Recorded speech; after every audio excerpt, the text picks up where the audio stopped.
धन्य देहू गाव पुण्यभूमी ठाव तिथे नांदे देव पांडुरंग अशा देहूतून संत तुकोबांची पालखी सावळा विठोरायाच्या भेटीसाठी पंढरीच्या दिशेने मार्गस्थ झाली आहे। टाळ वाजे, वीणा वाजे, बाजे मृदुंग या वातावरणामध्ये भागवत धर्माची पताका उंचावत ज्ञानबा तुकोबांच्या जयघोषामध्ये तुकोबांची ही पालखी मोठ्या उत्साहात दिमाखात अंगाखांद्यावर नाचवत वारकऱ्यांची पावलं पंढरीच्या दिशेने पडू लागली आहेत। आज या पालखीचा तुकोबांच्या आजोळी अर्थात इनामदार वाड्यामध्ये मुक्काम असून उद्या ही पालखी पुण्यनगरी मार्गे पंढरीची वाट धरणार आहे।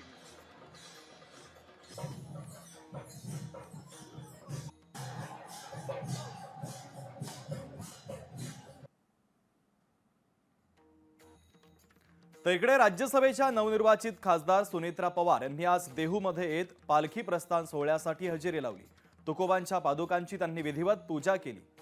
राज्यात शेतकऱ्यांना चांगले दिवस येऊ देत, चांगला हमीभाव मिळू देत असं साकडं त्यांनी विठोरायाच्या चरणी घातलेलं आहे।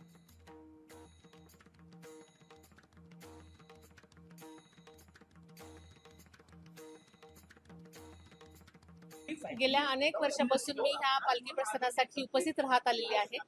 यावर्षी सुद्धा मंदिर ट्रस्टने मला इथे आवर्जून आमंत्रण दिलं आणि मी या पालखी सोहळ्यासाठी उपस्थित राहिले। पहिल्यांदाच खासदार म्हणून इथे उपस्थित राहिलेली आहे। ही माझ्या मतदार जनतेने आणि माझ्या पक्षाने एक मोठी जबाबदारी दिलेली आहे। जनतेची सेवा करण्याचा मोठा प्लॅटफॉर्म दिलेला आहे आणि नक्कीच मी माझ्या कामातून जनतेची सेवा करून नक्कीच मी माझी भूमिका चांगल्या पद्धतीने पार पाडण्यासाठी मी देवाजवळ प्रार्थना केलेली आहे। लोकशाही मराठी ऐका, पहा, जागरूक रहा।